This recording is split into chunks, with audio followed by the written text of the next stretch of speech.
Well, we've just landed on Inchclarone, and we're on a quay here that, of course, was used in modern times by the islanders, but probably was the historic harbour with the wet dock beside it. This island is called Inchclarone, and the tradition is that Clora, after whom it's named, was the sister of the great Queen Maeve. And according to legend, Queen Maeve retired here, and while she was swimming, one of her Ulster enemies named Forbade had a slingshot over on the mainland, and he killed her with a shot from his sling. But it didn't contain a stone, it contained a piece of very hard cheese, but it did the job. So we're approaching the main group of buildings here now, and you can see straight away that there are a number of stone churches.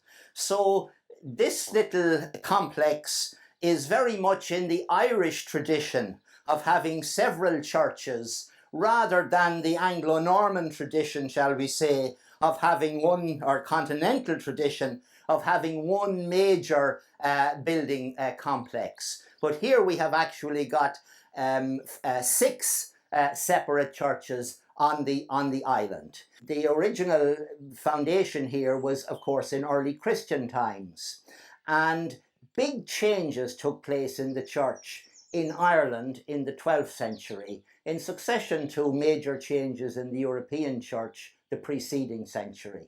And one of the changes was the introduction of new religious orders or congregations with special rules that were different to the old Irish rules. And into Inchclarone came the new ideas.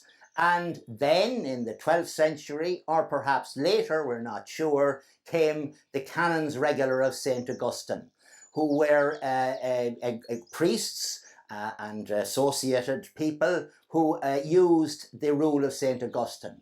And the canons regular are found all over Ireland, and especially, they're especially strong here on Lough Ree. There are a number of islands with monastic sites, and nearly all of them can be tied into the canons of St. Augustine. But we can't actually date the arrival of the canons to Inchclarone. But perhaps it was in the 12th century, because there's a lot of architectural change, as I'll show you, going on then. And that suggests new ideas, of course, coming in, the architecture and the art being the reflection of the new ideas in religion and spirituality. And so they're to be seen here in various places on Inchclarone. Okay. So this is the main church, and it's a simple nave, which suggests an early date, because it has got no chancel or choir. And the chancels or choirs, the area for the priest and for the consecration and so on, they come in as a result of the reforms, the Hildebrandine reforms on mainland Europe in the 11th century. So we don't begin to get choirs or chancels here until maybe the late 11th or early 12th century, implying that this building is, to some extent anyway, an older building. And because the stonework there especially is very reminiscent of the stonework on the little church I showed you round the corner, we might say that that wall in particular probably is the oldest. And it could well date from the 10th century or the early 11th century. And that's fairly early for stone buildings in Ireland. And the juxtaposition of the big church beside the Saint's Shrine is repeated in Clonmacnoise, where the main church is beside the building known as St. Kieran's Shrine. Here the main church is beside St. Diarmaid's Shrine. So there seems to be a parallel there. In the 15th century, the more improvements were made. The chapter house behind me, and perhaps other buildings out there. The third church up there is a very plain little rectangle, and you might say, well, that suggests an earlier church, perhaps. But funny thing is, it has a window that's a pointed top to it, which might suggest that it's a sort of transitional window where the Romanesque round arch is moving over to the Gothic pointed arch. Champel Diarmada, so-called, probably the shrine of the Sairish calendar or collection of saints. And it has all the appearance of being a very old building. It's small in size, it's a simple nave, it's got a flat lintel to the doorway. The jambs of the door are ever so slightly angled, and it has projecting antae, that's to say the side walls project, and all those are features of the earliest, the sort of features you get on the earliest stone buildings in Ireland. And so it probably was the shrine of the saint, just as the very similar little church in Clonmacnoise was, which is called Champel Ciaran, the Church of St. Ciaran, was the shrine of St. Ciaran.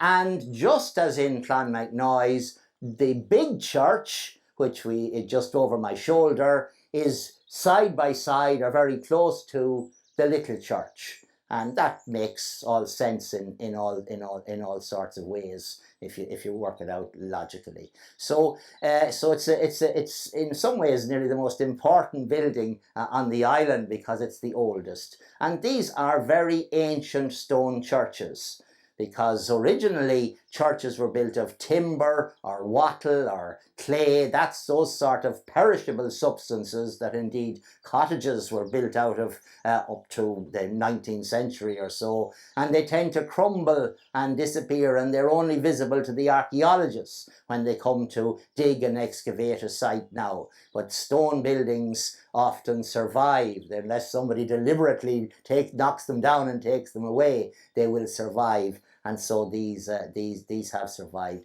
So they could date from the 10th century and possibly even the 10th century, which was amongst the earliest churches, stone churches in Ireland, and maybe the big church might date from the 11th century, or could even be contemporary with this. Part of the stonework is very similar to the stonework on this, as I showed you. So it's an important part of the monastic complex. And you can see from here the perimeter of the complex running round more or less as the tree line does. So it's a huge enclosure. Many other monastic enclosures that I've been to are quite impressive, but in size, I don't think I've ever been to one like this. And typically of an early Christian monastic enclosure, it's ovoid in shape. They're round or ovoid, rather than, square shaped or rectangular shaped. And this one fits that bill perfectly well. And now I'd like to show you my great discovery. Well, it's my wife's great discovery, to be exact. It's just over here. Now, you can see here the telltale Romanesque chevron pattern, zigzag like a sergeant's stripe. And on the adjoining stone, there are little beads. You see them there? Again, a characteristic Romanesque motif. And here they are, set together. The rest is gone. No dig has ever been taken place below. Have we an entrance? Have we even the entrance to the enclosure here? Or were they put in by a later farmer to facilitate getting in and out of the field? That is the question. And different archaeologists have come here with me and looked at it, and some have said, oh, it's definitely the farmer, and others have said, oh, it could well be the gate to the original enclosure. If we conducted an excavation around here, if the archaeologists conducted an excavation around here, it would probably show up the answer to that question. But Mrs. Murtagh discovered that when we were cruising around here, and nobody else did for the last hundreds of years. So we're very proud of that discovery.